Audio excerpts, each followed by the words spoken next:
السلام علیکم۔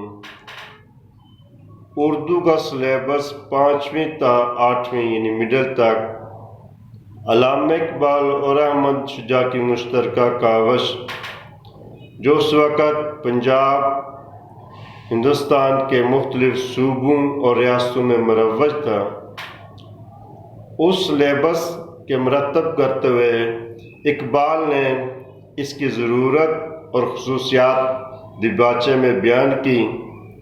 وہ لکھتے ہیں، اردو کی مروجہ درسی کتابوں میں یہ کمی عام طور پر محسوس کی جاتی ہے کہ وہ نفس مضمون، انداز تحریر اور طریقہ انتخاب کے اعتبار سے زمانہ حال کے مطالبات کو پورا نہیں کرتی۔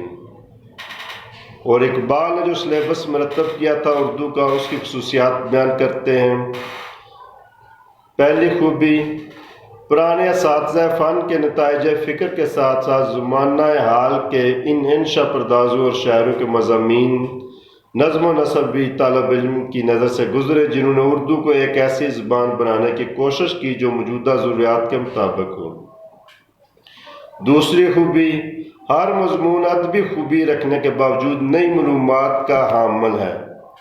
تیسری خوبی، ظریفانہ یعنی مزاحیہ مضامین، نظم و نثر کی چاشنی بھی شامل کی گئی ہے۔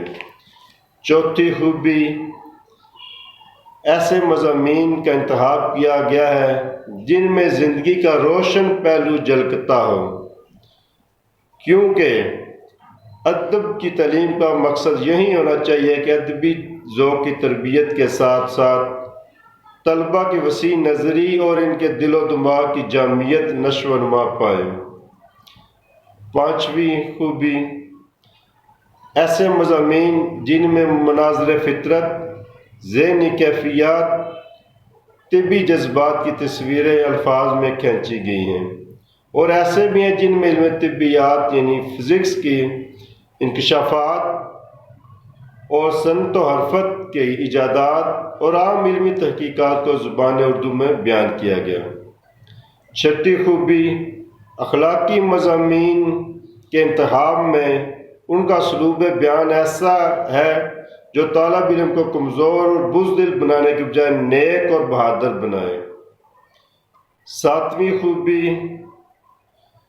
نظم و نثر کے مضامین میں وطنیت کا رنگ غالب ہو تاکہ طلباء کے دلوں میں اخلاق حسنہ اور علم ادب کی تحصیل کے دوران میں اپنے وطن کی محبت کا پاک جذبہ موجزن ہو۔